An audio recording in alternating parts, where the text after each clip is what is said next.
Good evening, welcome to ITV News Meridian. Tonight's headlines in the south. A special investigation. We look into just how flammable a number of high street Halloween costumes actually are. The Royal Ascent. Approval from the very top as Prince Philip opens Brighton's I-360 tower.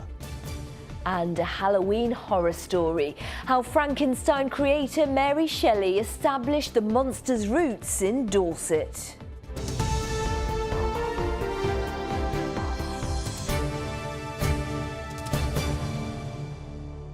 Good evening to you. Welcome. An investigation by ITV Meridian has discovered a number of high street Halloween costumes on sale this year can still catch fire despite strict new tests. Yes, we've been working with firefighters who set light to a handful of dressing up clothes. And while all of them meet and exceed current safety rules, many of them still burn within seconds. Well, the costumes received attention after television presenter Claudia Winkleman's daughter was burned when her outfit caught fire. Well, now experts, including Hampshire Fire, are advising parents to adhere to visible warnings on the costumes and keep them well away from naked flames. Our reporter Matt Price has our top story. A light in a matter of seconds. An ITV News investigation has found that despite more stringent testing, a number of high street Halloween costumes can still catch fire. We've been working with firefighters to conduct a non-scientific experiment to see how 6 big brands perform. And while these 3 costumes either fail to light or take time to burn, others appear to be more easily lit. Here at 6 seconds, and then 30 seconds after we put a flame to the costumes. So what we've looked at is a costume catching fire. Very often this is an accidental. I'd encourage parents, if they do intend having candles around, then please consider LED ones or battery operated ones as an alternative. It's quite frightening, isn't it? Julie Baldacchino and her daughter Gabby have first-hand experience of an accident involving a candle. All I heard was, "Mummy, help me." I turned round, she was a ball of flames. 8 years ago, it was Gabby's costume which caught fire. I had first, second and third degree burns, like 3rd degree on my shoulder and the top of my left arm. It took a couple of years to really heal. Between April 2014 and March last year, there were 21 child hospital admissions in England due to injuries caused from burning clothes. They're treated at specialist units like this, and for Sister Julie Baker, if a costume catches fire at home, time is of the essence. Stop them running around because it will fan the flames. Drop them to the floor, roll them so the flames go out. Once it goes out, you need to cool them off. They need 15 to 20 minutes of cool running water. All of the costumes we tested are made from polyester, and while one leading textile expert says that material is fit for purpose, it can present some problems. Inherently, there's nothing real problem with polyester, except like many textiles, it does burn. One of the real problems, however, it shrinks, which can create an apparent flame retardancy because it shrinks away from an igniting source. But if it does ignite, then it forms not only molten drops, but flaming molten drops. Halloween costumes only have to meet European toy safety standards, so therefore don't legally need to conform to a tougher test performed on nightwear. The government's advice is to always check for costumes with a CE mark. But now one body which works with retailers has created its own voluntary test for 2016, which requires costumes to burn even slower than nightwear. The retail industry decided that in order to meet customer expectations, we'd test the costumes to a higher standard, which is the nightwear standard. That was done last year. Now this year we've developed a code of practice which goes beyond that, and it basically states that a costume needs to burn at a certain rate. All of the retailers featured in our investigation are testing their Halloween outfits to a much higher standard than is legally required, either to the British Retail Consortium standard or conducting their own tough in-house tests. In statements issued to us, both Sainsbury's and Wilko say customer safety is a priority. Morrisons and Tesco tell us this year they've looked closely at the design of their dressing up outfits. Asda say all of their costumes are safe, while B&M Retail say they've brought the findings of our investigation to their suppliers' urgent attention. This weekend, thousands of children will be wearing costumes just like these here today. All carry the Keep Away from Fire labels.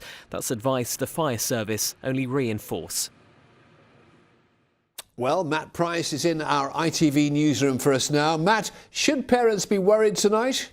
Well, I think, Fred, parents should perhaps be aware. It's important to point out again that all of the costumes we tested from our 6 retailers are meeting current legislation and exceeding that standard as well. But as you've seen, the costumes can still catch fire. Now, one bit of advice from firefighters tonight is to consider replacing real candles with LED ones to try and minimise any risk of those costumes catching fire. I think that parents can probably take some comfort from a trading standards investigation which took place last year. I've read this report in full. They tested over 300 costumes from right across the country. They only tested to the toy standard, but out of those 300 odd, only 47 failed. So most of the costumes that are on sale are safe. All of the costumes we tested are exceeding that safety standard. But Matt, if the worst does happen, and sadly it possibly will, what should parents do? There are some things you can do to help. You heard from Julie Baker, a burn specialist nurse, in my report there. She says parents should adopt the stop, drop, roll technique. Essentially, stop your child from running around. That will only fan the flames. Drop them to the ground, get them low down, and then roll them on the ground, putting any flames out. Doctors and nurses also say that if the burn is about the size of a palm of your hand, imagine that's sort of like a tea plate, if you like, that is when you need to get urgent medical attention. This investigation at ITV News Meridian serves as a reminder to parents to be careful, and hopefully none of them will have to put that stop, drop, roll technique into practice. Absolutely. Good advice. Matt Price, thank you very much indeed. And there's more on the safety standards of costumes on our website. It's itv.com/Meridian. And we hope you all have a safe and happy Halloween. The man who stabbed and beat Hampshire pensioner Georgina Edmonds to death in 2008 has failed to convince top judges he was the victim of a miscarriage of justice. 37-year-old Matthew Hamlin was jailed for life in January. He appeared via video link at the Court of Appeal in London today, with his lawyers claiming his conviction was unsafe. He was refused the right to appeal. 4 people have been arrested after a man was stabbed in Southsea. The 28-year-old was injured on Sedgley Close in Somerstown last night. He's since been released from hospital. A 34-year-old woman, 2 18-year-old men and a 17-year-old boy, all from Southsea, are in custody tonight. Police are investigating whether the stabbing is linked to an earlier argument involving a child wearing a clown mask. There is no evidence that patients came to harm when the South East Coast Ambulance Service delayed sending ambulances to less serious 111 calls. However, a new NHS report has found there were other significant failings with the controversial pilot scheme that saw ambulances delayed for 20,000 patients. Well, the Duke of Edinburgh proved you're never too old to try something new today, and at 95 years of age took a ride on the world's first vertical cable car. His Royal Highness officially opened Brighton's i360 attraction, and unlike the early days, everything went without a glitch. This from Andy Dickinson. Prince Philip arrives at Brighton's newest attraction, the i360, now officially holding the Guinness World Record for the world's most slender tower. The Duke of Edinburgh meeting the designers and construction team before taking advantage of a 136-metre ride into the Sussex sky. We wrote to His Royal Highness to see whether he would be interested to open British Airways i360, and very much to our delight, and he said yes, he would be delighted to. He's been a champion of good design and innovative problem solving for arts and the industry for more than 50 years. It's a kind of crowning glory, hopefully. Since its earlier teething problems breaking down 3 times in 4 days, the tower is on course to now welcome its 200,000th visitor, the Duke reaching the ground before unveiling a plaque. And it's a great honour that you've come to visit us today and open British Airways i360. It's been opened. It's just fantastic to see him. So my daughter's just about to start the Duke of Edinburgh Award, so works perfectly. Good timing. Anything new like that always has problems, like the Spinnaker Tower as such, and so once they get things sorted out, which they probably have done now. Well, it's such an iconic thing for Brighton. It needs somebody with his importance to open it, and I think it's wonderful. Prince Philip is now eating lunch in the restaurant downstairs, the Royal Standard flying behind me of the i360, having been given his seal of approval. Andy Dickinson, ITV News, Brighton. Well, just 2 hours later, Prince Philip was in Portsmouth wrestling with a ceremonial sword as he cut a cake to celebrate the 20th anniversary of the Royal Marine School of Music moving to its current home. The Duke toured the building and met some of the trainee musicians. Oh God, massively respect him. You know, he's such an important figure to everybody and such an idol to everybody, I suppose. I never thought I'd be able to say I've done something for the royal family or met someone from the royal family. So it's pretty awesome that he's come here today. Awesome indeed. You're watching ITV News here in the Meridian region. Thanks for choosing us. Coming up, a look ahead to the weekend sport. And if you're planning Diwali fireworks or maybe a Halloween party this weekend, Simon will tell us if the weather will be friendly or frightful. Frightful. For more on all of our stories, do head to itv.com/Meridian. Any views or news, call us please. 0808 10 10 095 is the number to ring. Or of course you can always get in touch via Facebook, or should you prefer, why not send us a tweet at ITV Meridian.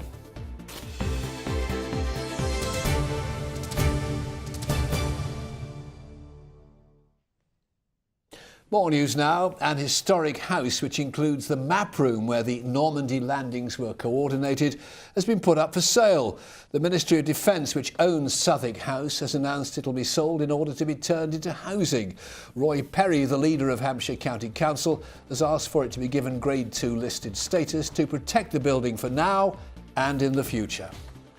A giant poppy carving, which is the size of half a football pitch, has been unveiled in Salisbury to mark the start of the Wiltshire Poppy Appeal. The Flanders poppy, which will be 25 metres wide, will be placed at Fovant Down alongside 8 other regimental badges. The first chalk badge to have been carved into the hillside since 1970. The Hague Poppy Fund, which has been now going since 1919, and it became the symbol of remembrance, and every year they've been sold and worn, as you know, and a great deal of money has been collected on behalf of the Royal British Legion, donated by members of the public. A brown pebble spotted by a fossil hunter in Sussex more than a decade ago has been confirmed as the first known example of a dinosaur brain. It's thought to have come from a large plant eater such as an iguanodon, which lived about 133 million years ago. Scientists believe the dinosaur's head was buried in mud in a swamp, allowing its brain to be preserved. It was discovered by fossil hunter Jamie Hiscox on a beach near Bexhill-on-Sea in Sussex 12 yees ago. I'm glad you got iguanodon. I couldn't have said it. I remember them. Now he knows his stuff, but he's no dinosaur. It's Kerry with your sport. That's very kind of you to say, so thank you, Sang. As well, a busy programme this weekend. Bournemouth take a centre stage tomorrow as they look to climb up the Premier League with victory at Middlesbrough. The Cherries are currently just 2 places off 8th place South Coast rivals Southampton.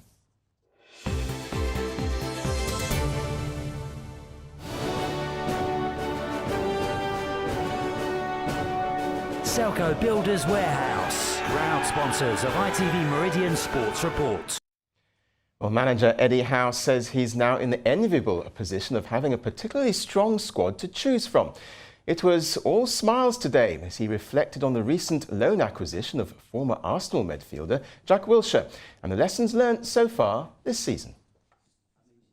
Well, I think from my perspective, I'm still learning every day, and this job, it has amazing ways of teaching you valuable lessons, and I think working with the very best players possible for me will only enhance my learning and my development as a coach. So, no, it's been a great experience to manage Jack, and he's been great to work with so far. Well, Southampton don't play until Sunday, though it will be a tough game against 4th place Chelsea at St Mary's. Manager Claude Puel says his squad are confident, but it's an opportunity and a challenge for the players to test themselves against a team which could be challenging for the title. Great team, great players, in a very good level in this moment. It's a good thing for us every time to work and to play and to learn against this team. Now in the Championship, high-flying Brighton are unbeaten in 8 league matches and currently lie second in the table. Well, tomorrow they take on 4th place Norwich at home, one of Chris Hughton's former clubs.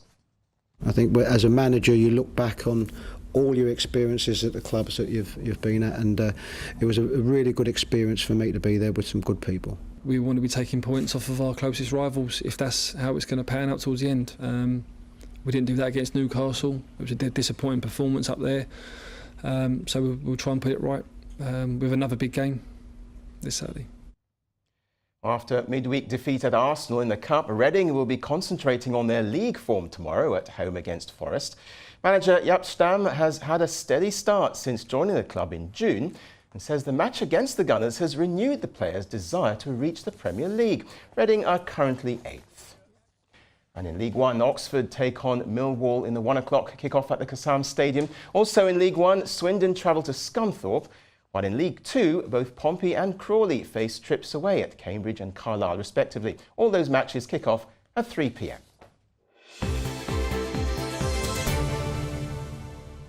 Moving to motorsport now, and young driver Will Palmer successfully completed his first outing in a Formula One car at Silverstone. It was part of his prize for winning last year's McLaren Autosport Award. The 19-year-old from Southwater, seen here at Snetterton in the Formula 4, has set his sights on stardom. Well, it's been a strong year for Will, having claimed his first European single-seater victory as the two top drivers in the race collided, leaving him to come through to win. Yeah, it feels amazing. It's been a really good day. Qualified second this morning, and actually it's very similar conditions to the race. And yeah, my race there didn't quite have the pace of the top two, but was feeling strong in third, and then yeah, it kicked off on my last out. Shame for my teammate Max, but it's great to take my first win in Formula Renault. You've got to take your chances. Lewis Hamilton in the waking? Well, who knows? We'll see. And you saw him here first. We did. Well done. Thank you very much indeed. Halloween on Monday is likely to heavily feature one particularly iconic character from horror.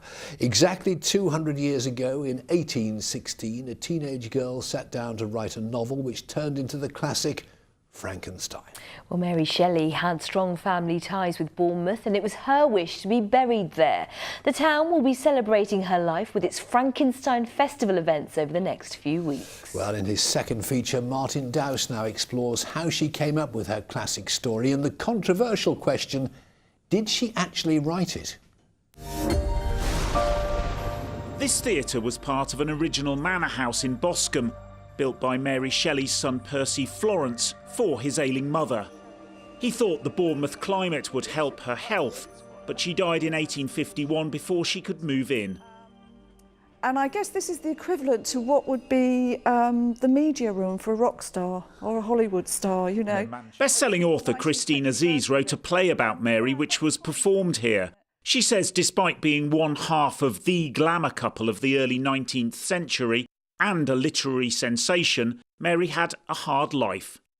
Money problems, she lost her babies. I think I get the feeling from reading her journals she was very lonely very often. Percy Shelley believed in free love, in open marriage, and I think that caused a lot of problems for her. But she stuck by him. She idolised him. Legend says it was on a rainy night at this Swiss holiday house that wild man of romantic poetry Percy Shelley and his slightly mad friend Lord Byron set a challenge to their guests to come up with a scary story.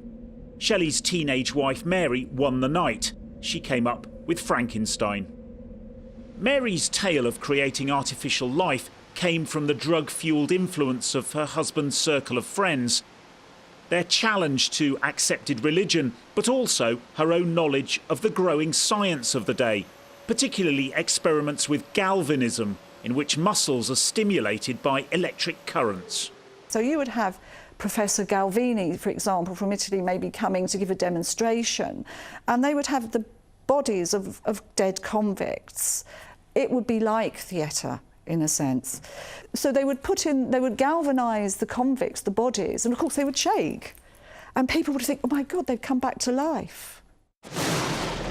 Because she was so young and had never really written anything before, let alone anything as complex and accomplished as this, some academics have argued that Mary didn't write Frankenstein at all, that it was in fact written by her husband, the famous poet whose heart's buried here in this grave with her.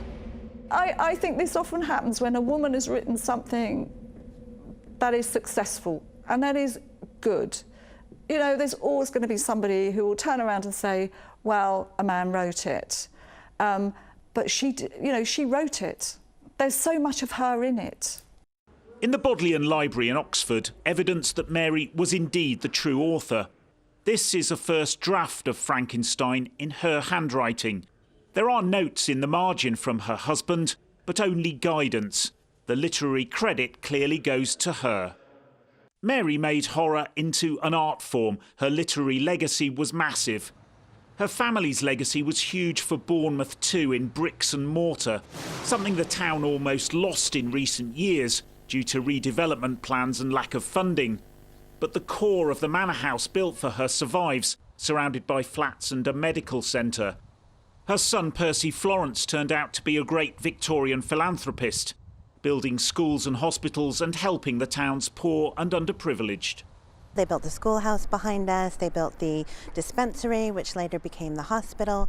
They were the leading nonconformists of the area, so they saw lots of poverty. And there was a real need to have a school for all the children in Bournemouth, regardless of religion, race or creed. And that's why the schoolhouse was built. Why do you think the story that she came up with on that rainy night has had the legacy that it has? Well, because it's a really good story, and a good story will last forever. Martin Dowse, ITV News. He wasn't to look at though, was he? No, but that's the thing, I think. That's what's so compelling, not impelling, that's not even a word. Simon's with us now. Can I just say, I think Martin Dowse is a very handsome man. I don't know what you're talking about. But last night, after Martin's first Frankenstein feature, we did some pumpkins for Halloween. Did some really good ones. 1,000 turn up in my inbox. Please don't send any more. So I'll show you the ones that I can in the short time that we have. So, first one, this is great luck. This is from Kenneth Burke. His unnamed friend carved this one. That's a big pumpkin eating a small pumpkin. Ooh. Who knew they were cannibals? Yes. Fantastic effort here from the aptly named Jan Carver in Midhurst. Fred Sanders, when did you two model for her? Brilliant spider here from David Ilsley in Tilehurst in Reading. And here's a family effort from the Chapmans in Aldwick. The dog is great. The minion's pretty good, the bats are fab, and the face is good and all. Jason Burns did this one, which at first glance I thought was the Beatles. It does look like John, doesn't it? But it is Harry Potter, right? And have a look at that, look. Star Wars inspired, Jeanette Thomas in Gosport. That there is the Death Star. Ooh. Finally, if you haven't got a pumpkin, then an orange will do. Mark Harrington in Reading says it makes the house smell lovely. Be careful with naked flames. Our viewers are truly amazing, are they clever not? And arty. Will the weekend weather be amazing? I think they'll be happy. You'll all be happy. Let's find out. Simon Parkin.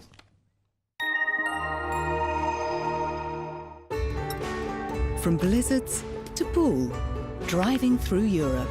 Eurotunnel the Shuttle sponsors ITV Meridian weather.